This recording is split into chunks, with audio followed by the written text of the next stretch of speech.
जी, इस वक्त हम Central Cotton Research Institute Multan में मौजूद हैं। जैसा कि आप जानते हैं, आजकल कपास की बिजाई का अमल ज़ोर शोर से जारी है और बहुत से इलाका जात में कपास की बिजाई मुकम्मल हो चुकी है और कहीं बिजाई होना बाकी है। कपास के काश्तकारों के लिए खादों का मुनसिफाना इस्तेमाल बहुत ज़रूरी है और पैदावारी लागत में खादों के इस्तेमाल की बहुत ज़्यादा अहमियत हासिल है। आज हम Central Cotton Research Institute Multan के शोबा plant physiology and chemistry section में मौजूद हैं और आज हमारे साथ plant physiology and chemistry section के सरबराह डॉक्टर फयाज अहमद मौजूद हैं और हम उनसे पूछते हैं कि वो इस मौका पर कपास के काश्तकारों को खादों के मुनसिफाना इस्तेमाल के बारे में अपने काश्तकार भाइयों को क्या पैगाम देना चाहेंगे। जी साजिद साहब बहुत शुक्रिया। जैसा कि आपको पता है और फार्मर्स भी जानते हैं कि कपास की पैदावारी लागत में खादों का बड़ा अहम किरदार है और अगर खादों का मुनसिफाना और मुतनासिब इस्तेमाल किया जाए तो उससे पैदावार में इजाफा होने के साथ साथ किसान के जो पैदावारी अखराजात हैं उनमें कमी भी वाक़या होती है, बेजा अखराजात से उसकी बचत हो सकती है।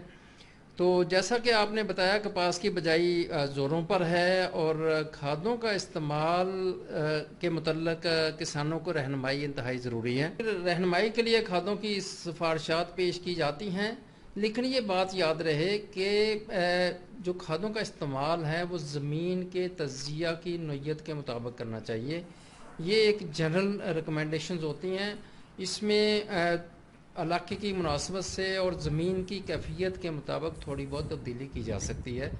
तो बहरहाल कपास की बिजाई के वक्त जिन ज़मीनों में पोटाशियम की कमी है या रेतली ज़मीनें हैं वहाँ पे पोटाश का इस्तेमाल ज़रूर किया जाए। रेतली ज़मीनों में आप MOP का इस्तेमाल म्यूरेट ऑफ पोटाश कर सकते हैं 1 बैग फ़ी एकड़। और जो ज़मीनें रेतली नहीं हैं या दरमियानी है और जहाँ पे नमकियात की मिकदार कदरे ज़्यादा है वहाँ पे आप MOP की बजाय SOP का इस्तेमाल करें। और ये खाद आपने बिजाई के वक्त डाल देनी है 1 बैग फ़ी एकड़ के हिसाब से।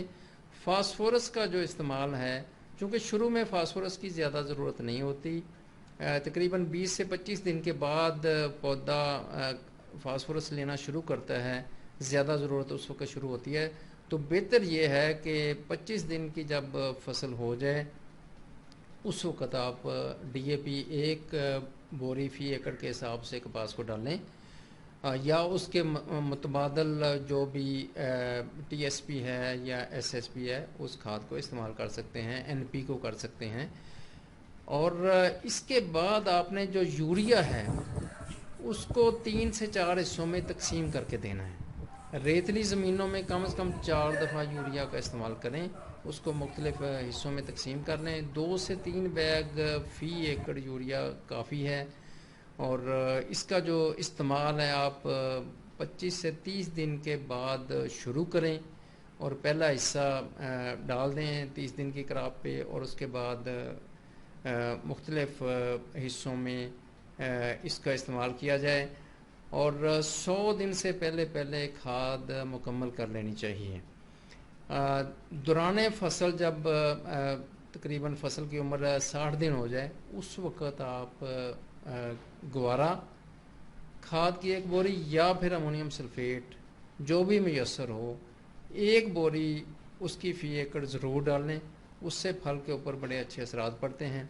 इसके साथ साथ माइक्रो न्यूट्रिएंट्स जिनका बड़ा अहम किरदार है पैदावार में, जैसा कि जिंक सल्फेट और बोरिक एसिड, इनको आप इस्तेमाल करें। अगर आप ज़मीन में डालना चाहते हैं तो ज़मीन में भी इस्तेमाल कर सकते हैं। 6 किलो जिंक सल्फेट फ़ी एकड़ और 2 किलो बोरिक एसिड आप ज़मीन में डाल दें, पानी के ज़रिए से पानी में हल करके डाल सकते हैं। बसूरत देगर आप ये कर सकते हैं कि इसको स्प्रे के ज़रिए इस्तेमाल किया जाए और जब फसल तकरीबन 40 दिन की 35 से 40 दिन की हो जाए उस वक्त आप स्प्रे का आगाज़ करें।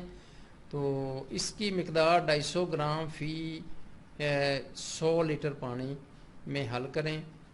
बोरिक एसिड और जिंक सल्फेट दोनों को 250 ग्राम पानी में हल करके इसको क्रॉप के ऊपर स्प्रे किया जाए। कोशिश करें कि ज़रूरी अद्वियात के साथ इसको ना मिलाया जाए, अलहदा से स्प्रे किया जाए। لیکن اگر بہت ہی مجبوری ہو، وقت کا مسئلہ ہو یا پانی کا کوئی سلسلہ چل رہا ہو، تو پھر اس کا یہ ہے کہ جو دوائی آپ نے استعمال کرنی ہے اس کے ساتھ پہلے تھوڑا سا اس کا لیکوڈ جو ہے اس کو مکس کر کے چیک کر لیں کہ اس کا کوئی خاص ریئیکشن تو نہیں ہو رہا. اگر ریئیکشن نہیں ہے تو پھر آپ اس کو دوائی کے ساتھ بھی استعمال کر سکتے ہیں، لیکن بہتر یہ ہے کہ آپ اس کو علیحدہ سے استعمال کریں اور 3 سے 4 سپرے سیزن میں کریں. اس کا فائدہ یہ ہے کہ بوران کے استعمال سے ٹینڈے کا سائز بڑا ہو جاتا ہے، اس کو خوراک صحیح پہنچتی ہے، اور جو زنک سلفیٹ ہے اس کا شیڈنگ میں بڑا رول ہے.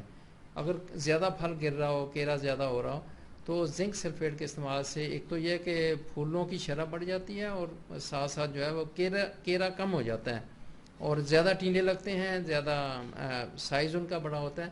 تو اس سے امید ہے انشاءاللہ کہ آپ کی پیداوار جو ہے نا بہت بہتر آئے گی. بہت شکریہ جی.